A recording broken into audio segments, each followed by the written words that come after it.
Sukuk itu masih menjadi salah satu senjata andalan pemerintah untuk financing APBN-nya mereka. Makanya sekarang tuh mungkin banyak emiten yang berlomba-lomba ya pengen jadi syariah gitu. Jadi kayak itu kan yang membantu juga minat investor ya. Kayak sebenarnya kalau dari BI Rate pasti kita unggul jauh ya. Untuk 1 year itu 8,6% benar kata Mbak Putu. Year to date sekarang 4,6%. Kita sih udah ngeker-ngeker ya, mudah-mudahan indikatif ya, masih tergolong baik ya. Baru 2024 waktu itu akhir tahun 8 miliar kalau nggak salah ya dananya. Sekarang udah 200 miliar gitu.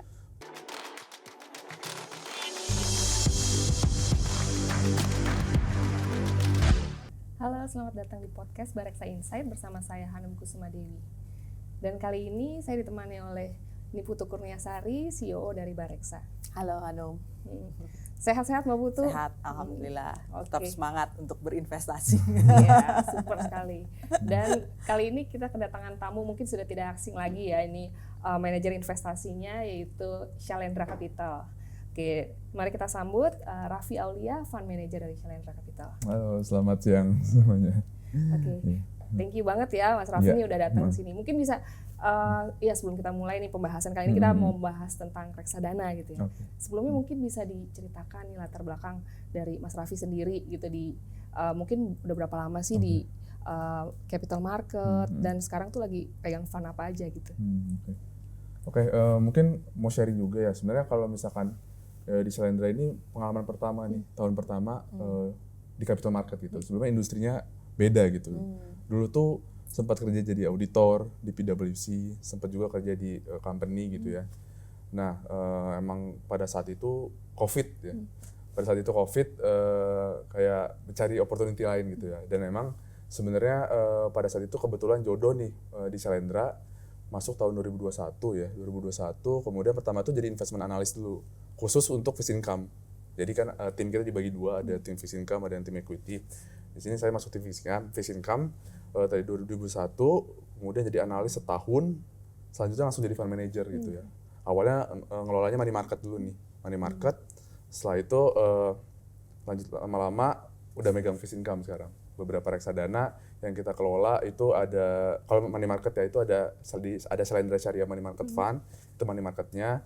Kemudian ada beberapa fund-fund yang spesifik yang dikelola sama gereja juga, itu ada fund spesifik namanya Providensia, itu saya yang kelola. Terus ada beberapa fund yang close end gitu ya, yang nggak kebuka udah public gitu. Terus ada KPD juga. Jadi macam-macam sih. Macam-macam. Sekarang aumnya emang Shalendra sendiri kan udah bertumbuh cukup pesat ya. Jadi emang kebutuhan untuk mengelola fund itu semakin banyak gitu. Jadi emang saya ditempatkan di beberapa, saya punya tanggung jawab lah untuk mengelola beberapa fund tersebut gitu. Oke, jadi pandemi itu titik balik ya, dan ini juga iya betul. Kebutuhan untuk mengelola fund itu juga banyak gitu ya sekarang. Apalagi ini salah satu yang akan kita bahas nanti ya, reksadana ini juga salah satu yang favorit lah di Bareksa gitu ya. Iya benar. Mungkin kita lihat dulu deh dari tahun 2025 ini kan udah hampir separuh jalan gitu ya. Bisa diceritakan gitu kan, banyak yang terjadi, ada ketegangan geopolitik di awal tahun, terus udah gitu perang dagang gitu kan, terus terbaru ada pemangkasan suku bunga. Gimana sih ini dampaknya terhadap pasar obligasi gitu? Oke, sebenarnya kalau misalnya kita bahas kondisi ekonomi sekarang gitu ya, memang nggak bisa dipungkiri, memang dalam beberapa periode kebelakang itu banyak banget sentimen-sentimen yang mempengaruhi aset kelas beresiko gitu, baik obligasi maupun saham gitu ya. Tapi ini bukan pertama kali. Mungkin kita get back tahun 2017, 2018 itu ketika ada isu di global, ketika Trump pertama kali memenangkan pemilu. Itu tuh yield obligasi juga naik signifikan gitu. Sempat di angka 8,8% sehingga harganya tertekan. Kemudian tahun 2022 itu tadi sempat di-mention juga ada isu geopolitik, perang Rusia Ukraine gitu ya. Itu juga nge-jumping yield kita ke angka 7,6%. Lagi-lagi harga obligasi tertekan. Dan yang paling baru-baru ini 2024, 2025 ya. Itu kan tahun pemilu ya sebenarnya, banyak ketidakpastian, investor juga takut lah, banyak kekhawatiran, wah ini Indonesia gelap segala macam gitu-gitu kayak. Sebenarnya balik lagi sih, emang ketika Presiden Trump lagi-lagi menang dengan Trump 2.0-nya dia, kebijakan itu cenderung emang bikin inflationary effect gitu ya buat negara, buat berbagai macam negara gitu ya. Dan ini impact-nya ke emerging market seperti Indonesia gitu ya. Ditambah di domestiknya sendiri, transisi pemerintahan baru nih. transisi pemerintahan baru yang membuat banyak investor yang takut untuk berinvestasi di aset-aset berisiko seperti obligasi maupun saham gitu ya. Tapi kalau misalkan dilihat ya sebenarnya negara-negara itu udah menyiasatinya gitu ya. Ada pemangkasan suku bunga kan. Ya. Kayak ECB kemarin memangkas suku bunga 8 kali. Kemudian Bank Sentral India juga udah melakukan visionnya, dia udah laju pemangkasan suku bunganya itu udah lebih cepat lah untuk India. Kemudian untuk Cina sendiri dia udah memangkas lending rate-nya dia. Dan yang terakhir baru-baru ini kemarin di bulan Mei di RTGBI, akhirnya BI memutuskan untuk memangkas suku bunga 25 basis point gitu ya. Jadi memang ketika pemangkasan suku bunga terjadi, ini ada opportunity nih. Ya. Jadi di balik kegelapan atau kekhawatiran market sebenarnya dengan kebijakan moneter ini, pemangkasan suku bunga, maka berbagai macam aset kelas juga tuh ikut terapresiasi gitu seperti obligasi. Sempat di bulan Januari itu yield obligasi itu di 7,3. Betul. Terakhir sebelum Idul Adha kemarin udah di 6,7 lagi nih. Jadi emang obligasi itu rally. Obligasi itu rally itu karena emang ada dorongan BI untuk memangkas suku bunga sehingga memang ini membuat aset kelas seperti obligasi itu terapresiasi gitu secara harga gitu ya. Tidak hanya tidak hanya obligasi negara aja tapi obligasi korporasi juga. Jadi kan sebenarnya obligasi korporasi itu mengikuti lah pergerakan yield dari obligasi negara kan. Tapi mungkin yang lebih difokus itu credit spread-nya gitu ya. Jadi semakin menipis itu tuh bagus itu. Jadi ada prospek lah di situ. Jadi secara overall sih obligasi korporasi maupun obligasi negara itu masih memiliki prospek yang cukup baik sih di kondisi sekarang. Kalau lihat yang sebenarnya kan pemangkasan suku bunga tahun lalu juga sudah ada karena sudah didahului dengan The Fed untuk memangkas suku bunga. Tapi memang ada kondisi yang ketika pemilu di Amerika sudah mulai selesai dan terpilih Trump, ada koreksi di sana. Kemarin itu bonds itu lebih bergeraknya gimana jika dibandingkan dengan equity? Apakah dia lebih kuat karena tadi adanya penurunan suku bunga, karena ini akan reflect juga nanti ke 6 bulan ke depan kan ya. Betul. Karena soalnya kalau dia bergerak kan berarti mungkin akan ada volatility lagi. Karena kan kita juga lihat sekarang ini tiba-tiba memanas lagi. Kemarin kan ini kan posisinya selalu begitu ya. Iya. Sudah memanas terus agak mereda, terus tiba-tiba ada ketegangan kembali, mereda kali sampai sepertinya sampai di pemerintahan ini selesai masih akan seperti itu gitu. Memang market tuh masih lumayan cukup tinggi ya, maksudnya fluktuasi itu tetap ada gitu ya. Jadi balik lagi sebenarnya ketika fundamental kita tuh kuat gitu, Indonesia sendiri gitu ya, misalkan rupiah itu terjaga, kemudian inflasi masih terkendali, itu sebenarnya menurut saya sih efeknya itu ada tapi minim gitu ya. Jadi emang sebenarnya balik lagi ketika misalkan Indonesia gitu ya sekarang itu harus fokus gitu kepada fundamentalnya sendiri gitu. Emang resiko itu ada tapi memang seharusnya sebagai investor itu kita harus bisa melihat opportunity nih. Di balik emang situasi yang masih belum kondusif karena kan global tuh kapan aja bisa balik badan gitu ya. Kayak kemarin udah new normal tarif gitu ya. Kayak udah ada negosiasi US sama Cina gitu. Mungkin minggu depan berubah lagi gitu termnya. Itu yang harus diwaspadai sebenarnya dan memang perlu melihat sentimen apa yang mengakibatkan tekanan gitu ya terhadap instrumen aset kelas yang beresiko seperti ini gitu. Oke, berarti kalau dari Mas Raffi nih ya Mas Shalendra melihat outlook ke depan gimana sih nih tentang pasar obligasi gitu ya. Terus dari sisi supply demand-nya terutama yang syariah nih karena ini salah satu yang lagi ngetren gitu lah. Syariah ya, kita mungkin fokus ngomongin syariah. Sebenarnya outlook atau prospek syariah itu masih lumayan cukup positif ya. Jadi kalau misalkan kita lihat sukuk itu masih menjadi salah satu senjata andalan pemerintah untuk financing APBN-nya mereka. Lelang rutin sebulan itu 2 kali ya. Sebulan itu 2 kali. Kemudian banyak juga penerbitan untuk retail ya, sukuk retail, sukuk tabungan, STSR dan segala macam itu emang laku gitu di pasar gitu. Dan yang paling penting tuh sebenarnya kita ngelihat nih, ini ada 2 poin utama yang harus kita lihat nih. Gimana sih kedepannya secara fiskal defisit kita gitu ya. Jadi kalau misalnya kita ngomongin supply, sebenarnya kalau misalkan fiskal defisitnya tetap terjaga, kan APBN tuh kemarin kalau nggak salah di 2,5% ya. APBN 2,5%. emang banyak yang ekonomis segala macam yang bilang bisa lebih tinggi nih karena ada program-program A, B, C, D, F, G gitu kayak itu mungkin terjadi, makanya ada yang bilang sampai 2,8%. Jadi kan ketika fiskal defisitnya melebar, itu kan gross bond supply-nya itu bakal meningkat ya. Jadi otomatis baik itu obligasi negara yang sukuk maupun yang konvensional tuh supply-nya tuh pasti akan terus ada gitu. Terus juga kalau misalnya kita lihat dari animo investor gitu ya, apalagi retail. Ini kan kemarin ada SR22 gitu ya. Wah itu kan laku banget gitu. Walaupun secara kupon itu kan kalau nggak salah 3 tahunnya 645, 5 tahunnya 665 gitu ya nggak salah. Tapi masih laku nih. Ternyata memang ada investor yang memilih untuk menginvestasikan dananya dia di instrumen low risk gitu seperti SR tadi gitu. Jadi itu sih memang sebenarnya ketersediaan itu masih ada dan untuk korporasi juga ya. Untuk korporasi sih seharusnya dari pipeline yang akan berjalan ke depannya sih banyak emiten yang sudah mulai tertarik gitu untuk berinvestasi di untuk mengeluarkan penerbitan obligasi dalam bentuk sukuk kayak gitu sih. Spill berapa sih kira-kira tahun ini gitu perkiraan yang korporasi? Oh oke. Ini pertanyaannya lumayan cukup susah karena kalau kita di MI itu cuma lihat pipeline-nya doang ya untuk pipeline. Tapi kalau misalnya kita lihat dibandingkan dengan tahun lalu ya 2024, 2024 itu penerbitan suku korporasi itu only 18,1 triliun full year. Sekarang 2025 baru Mei doang udah 15 triliun. Wow. Ini baru setengah jalan dan dengan aku lihat sih pipeline itu sebenarnya ada nih beberapa company yang sudah menyiapkan gitu untuk book building di sukuk gitu. Jadi mudah-mudahan sih ke depannya masih banyak lagi emiten-emiten yang menerbitkan sukuk sih. Jadi untuk masalah supply mudah-mudahan selalu ada gitu ya untuk kita investasikan di reksadana gitu, terutama kalau misalkan reksadana yang syariah gitu kan butuh suku korporasi juga gitu.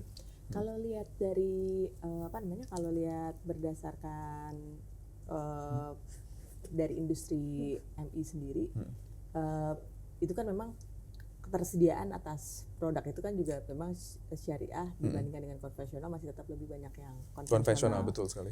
Nah, kenapa Shandra memilih untuk juga masuk ke menerbitkan yang reksadana syariah?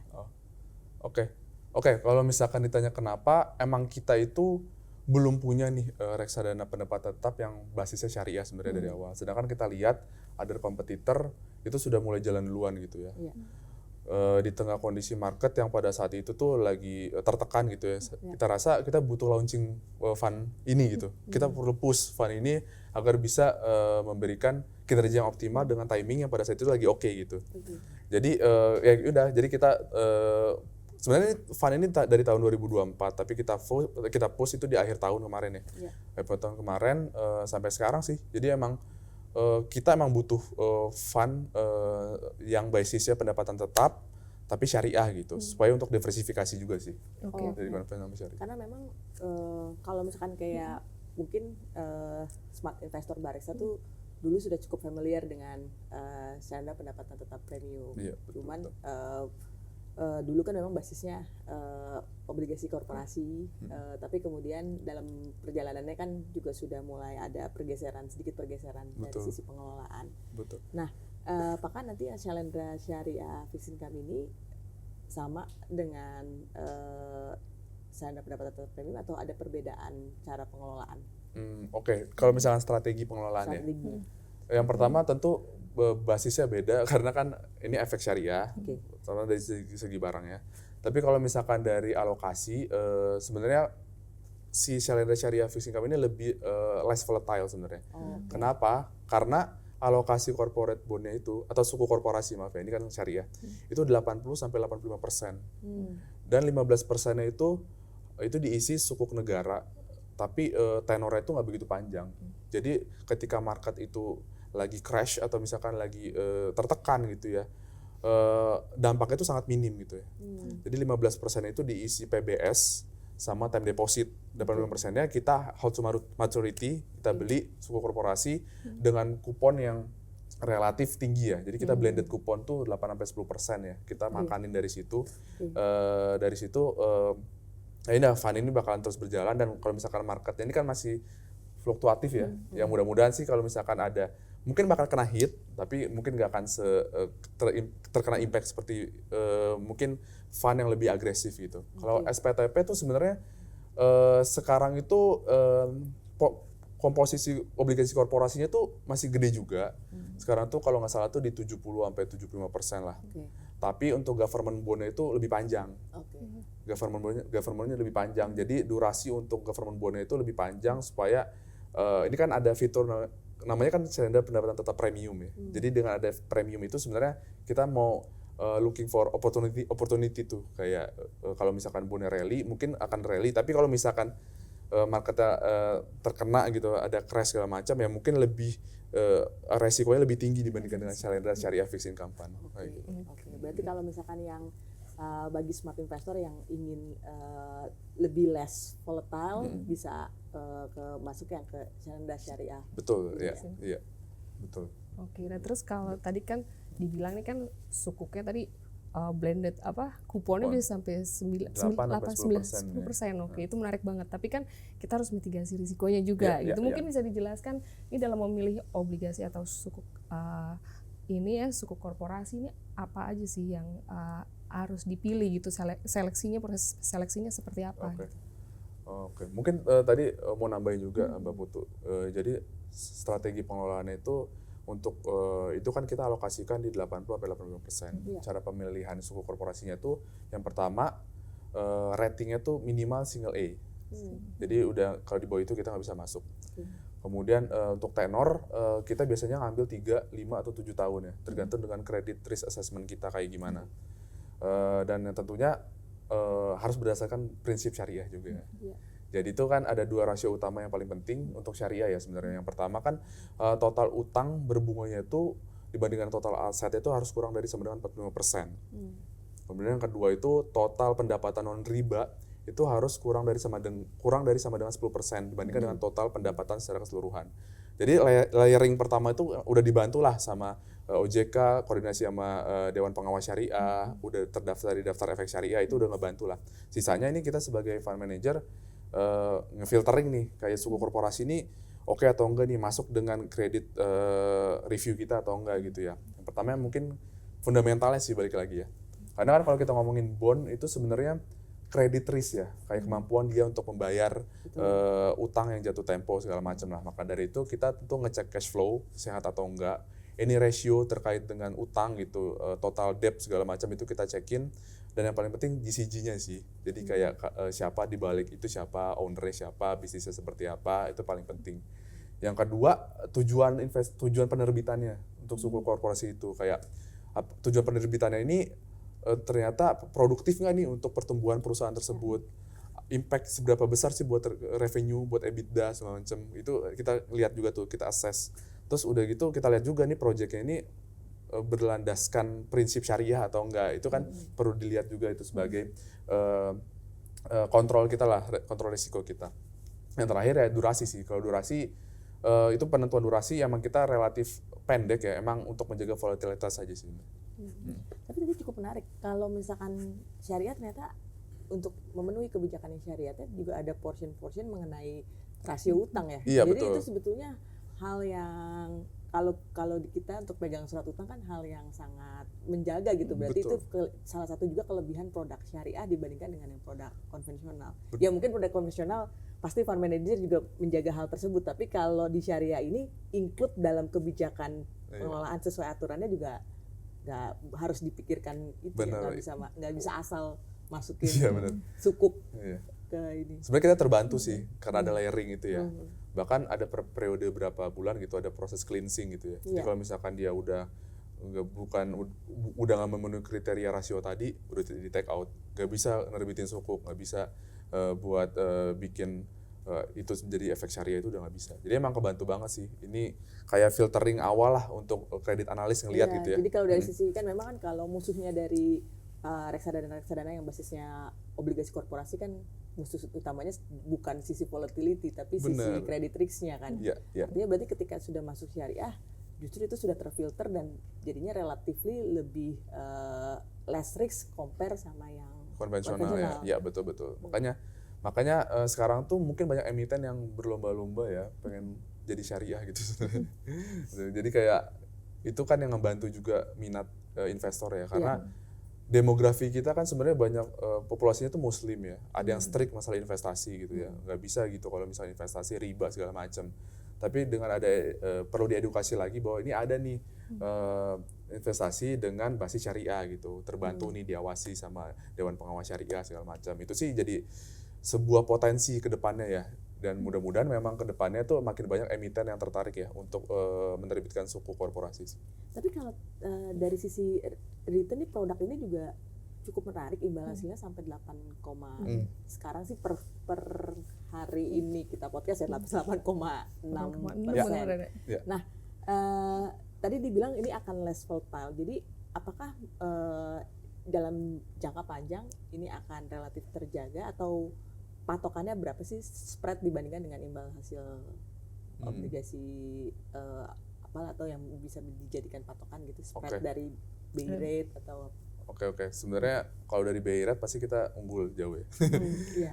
Kan untuk 1 year itu 8,6%, benar kata Mbak Putu. Year to date sekarang 4,6%. Kita sih udah ngeker ya, mudah-mudahan indikatif ya. Tapi kita nggak bisa janjiin juga. Cuma range itu mungkin di 7 sampai 8,5% itu kita bisa dapetin full year sebenarnya. Hal ini kenapa? Karena ini kan fund ini masih baru diisi gitu ya. Masih baru diisi gitu ya. Karena pipeline sukuk itu masih ongoing sampai Desember, Juni, Juli ada. Tapi AUM terus bertumbuh nih. Jadi kita harus cepat segera masukin biar asetnya itu produktif gitu ya. Daripada ditaruh di cash atau misalkan di yield yang nggak atraktif gitu ya. Jadi itu balik lagi, makanya depends on aset alokasinya itu dapat langsung diinvestasikan, dana yang kita dapat bisa langsung dapat diinvestasikan atau enggak gitu, sebenarnya itu balik lagi. Cuman kalau misalkan dari return sih prospeknya masih cukup positif, valuasinya masih cukup oke. Jadi kalau misalkan hitung-hitungan kasarnya aja ya, misalkan kita blended kupon itu di 9% gitu ya. Dari kuponnya aja kita bisa dapat 8,1 sebenarnya kan. Pajak 10% ya. 9% potong 10%, 8,1. Potong-potong fee ya 8, 7 komaan gitu. Kita bisa dapat sebenarnya. Jadi ya balik lagi sih, seberapa cepat pipeline ketersediaan barang itu muncul supaya kita langsung investasikan, kita langsung bikin reksadana ini produktif gitu ya, untuk mengenerate return gitu. Oke, berarti kalau yang Syariah Fixed Income ini ada benchmarknya nggak sih? Maksudnya yang bisa dibandingin, maksudnya nih kita bisa ngalahin ini gitu untuk comparingnya. Kalau benchmark kita nggak benchmarking sih so far dari reksadana pendapatan tetap syariah ya. Jadi kayak ini industri ya. Ini industri ya. Jadi pakai IRDPT PS gitu. Kita ngeliat dari situ sih, tapi kita udah unggul jauh. Kita sekarang lebih ngelihat kompetitor gitu ya. Kita ngelihat kompetitor ini kayak gimana cara alokasinya. Sebenarnya ya kita monitoring lah satu sama lain lah. Dan kalau misalkan ada pipeline itu kita langsung segera, kalau bisa kita beli, kalau misalkan kita hindari. Tapi tergantung lagi sih.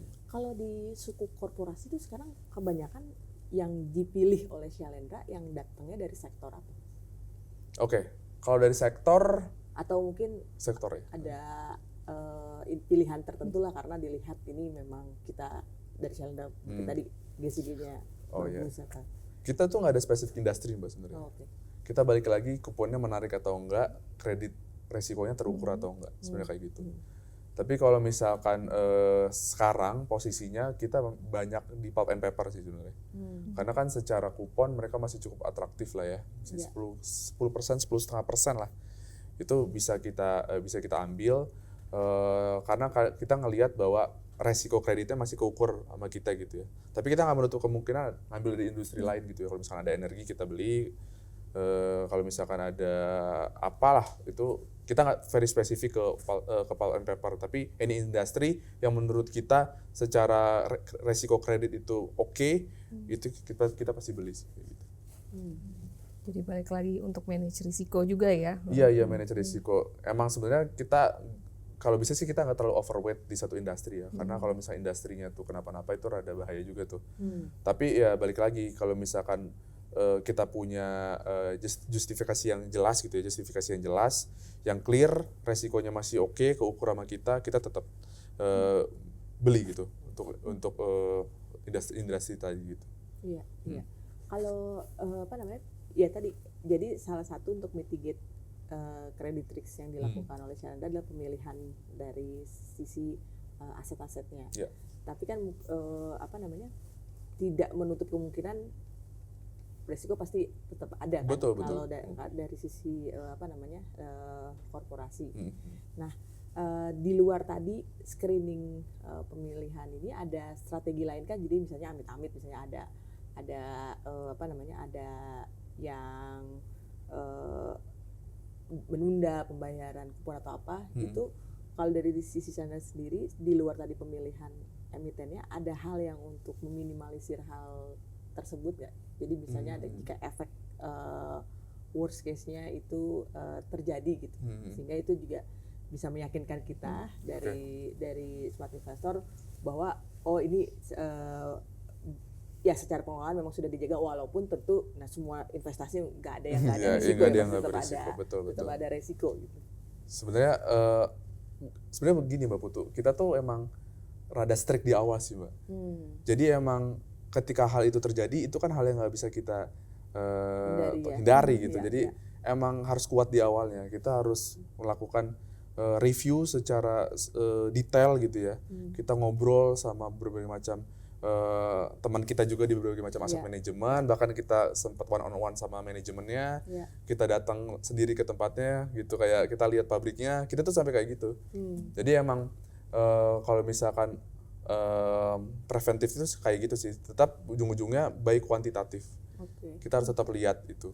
Nah itu mungkin itu jadi satu tips kali ya buat dari sisi investor, karena kan kalau misalkan yang basisnya obligasi negara, ya kita mungkin bisa tetap trust dengan negara kita gitu. Jadi kalaupun nggak beli dari reksadana, beli langsung pun masih oke. Tapi kalau obligasi korporasi itu benar-benar harus sangat, walaupun kita lihat historicalnya memang selalu nggak ada default atau ratingnya bagus, itu kan tetap harus dilakukan review berkala. Nah ini mungkin jadi benefit jika mau kita pengen ada exposure ke obligasi korporasi, better memang lewat reksadana, karena lebih memang benar-benar bisa ada yang membantu untuk melakukan pengawasan. Ya, kita juga ada namanya credit scoring nih, Mbak Putu. Jadi ketika ada numbers keluar per kuartal, per tahun, itu tuh kita lihat gimana sih.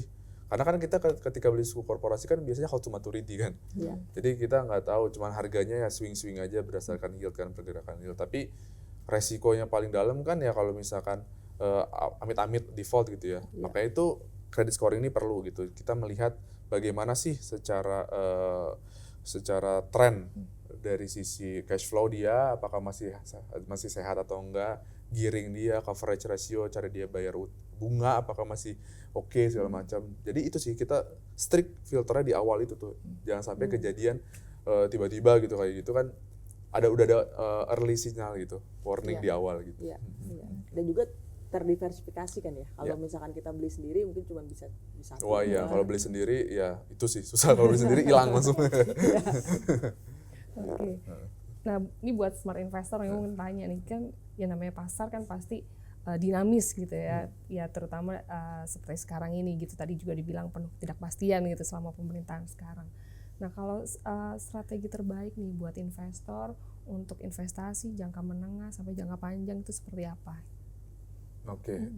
Saran ya sebenarnya kalau kita ngelihat sih market sampai tahun 2025 pertengahan ini udah lumayan cukup membaik dibandingkan dengan tahun lalu.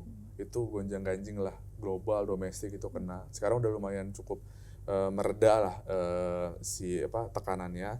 Tapi balik lagi market itu mungkin kedepannya masih akan ada potensi berfluktuasi gitu. Jadi volatility itu tetap ada gitu. Jadi mungkin kalau misalkan strategi terbaik yang pertama mungkin kita harus pahami dulu risiko profile investor itu seperti apa. Itu sama lah semuanya. Pasti ketika nggak bisa menerima resiko, udah di deposito aja atau di pasar uang aja deh gitu. Kalau misalkan mau bisa menerima resiko tapi nggak terlalu agresif, bisa di obligasi ataupun pendapatan tetap gitu. Kalau misalnya mau lebih agresif lagi, udah main saham sendiri atau enggak ya udah terima resiko kalau misalkan ada apa-apa ya. Balik lagi sih profil resiko itu penting. Yang kedua itu pahami produk yang kalian investasikan gitu. Kalau misalkan kalian investasi di reksadana, kalian harus tahu EPI-nya siapa. Kalau kalian misalkan mau investasi di obligasi di suku korporasi, harus tahu emitennya seperti apa. Tapi kan mungkin banyak orang yang nggak mau ribet, pengennya di reksadana aja deh langsung gitu ya. Harus tahu nih EMI-nya siapa, underlying-nya apa aja, top 10-nya apa aja, udah gitu performance-nya historical kayak gimana, itu kan kita harus tahu lah. Yeah. Dan yang paling penting ya terakhir harus kalau misalnya ada dana menganggur, itu harus di-spend investasi. Jadi kalau ada dana menganggur, konsistensi lah, kalau konsisten untuk melakukan investasi, tergantung dengan apa sih investasi yang kalian butuhkan dan apa yang kalian targetkan gitu, return apa yang kalian targetkan kayak gitu. Jadi tujuan keuangan juga gitu Tujuan ya, keuangan ya, buat Bu. apa gitu. Kalau reksadana syariah tadi bisa kita buat buffer nggak di tengah nanti masih akan ada potensi fluktuasi ke depan? Kalau dari durasi kan udah pendek ya Mbak Iya. Putu ya. Kita rasa ketika market crash akan ada impact, cuman minim lah itu. Kalau misalkan aset alokasi suku korporasinya sampai 80-85%, harusnya itu sangat kuat karena dia bisa di-generate dari kupon only gitu ya. 10 blended kupon 9% itu bisa menjaga lah ketika ada market harga itu turun naik segala macam. Dan itu sih, jadi emang akan ada resiko, dan mungkin resiko untuk suku korporasi kan dari emitennya gitu ya. Iya. Tapi kita udah. Tapi kalau dari market nggak terlalu kan. Jadi artinya kalau misalnya kita punya portfolio agresif, tetap bisa jadikan yang syariah ini sebagai buffer kalau misalkan meminimalisir lah. Ya. Bisa jadi opsi sih. resiko. Bisa jadi opsi buat teman-teman semua kalau ini fund sebenarnya masih tergolong bayi ya. Baru 2024. Iya. Waktu itu akhir tahun 8 miliar kalau nggak salah ya dananya. Sekarang udah 200 miliar gitu. Iya. Pertumbuhan AUM yang signifikan. Ini karena emang returnnya optimal juga sih Mbak Putu. Jadi emang mudah-mudahan kedepannya selain dari Syariah Fixed Income Fund ini tuh bisa memberikan return yang lebih bagus lagi ke depannya dengan pertumbuhan AUM. Nanti kita lihat seberapa besar itu. Oke. Oke, wah udah super banget nih. Mungkin closing statement nih untuk teman-teman smart investor di sini nih terkait investasi atau yang investasi syariah gitu. Oke. Buat teman-teman Bareksa ya, selain dari Syariah Fixed Income Fund ini bisa menjadikan opsi buat kalian semua untuk berinvestasi. Jadi di tengah kondisi ekonomi yang mungkin kalian masih khawatir segala macam, untuk bisa berinvestasi dengan optimal, kalian bisa berinvestasi di salah satu produk kita nih, selain dari Syariah Fixed Income Fund, dan kedepannya dengan kinerja yang kedepannya mudah-mudahan bisa optimal, dan mudah-mudahan pertumbuhan AUM juga signifikan, dan aset alokasi yang bisa kita tempatkan di reksadana tersebut semoga bisa memberikan return yang optimal buat para investor. Oke. Terima kasih. Super banget nih. Oke, mungkin kita bisa tutup nih ya untuk diskusi kita kali ini. Semoga bermanfaat buat teman-teman smart investor. Itu tadi episode kali ini, dan sampai jumpa di episode berikutnya.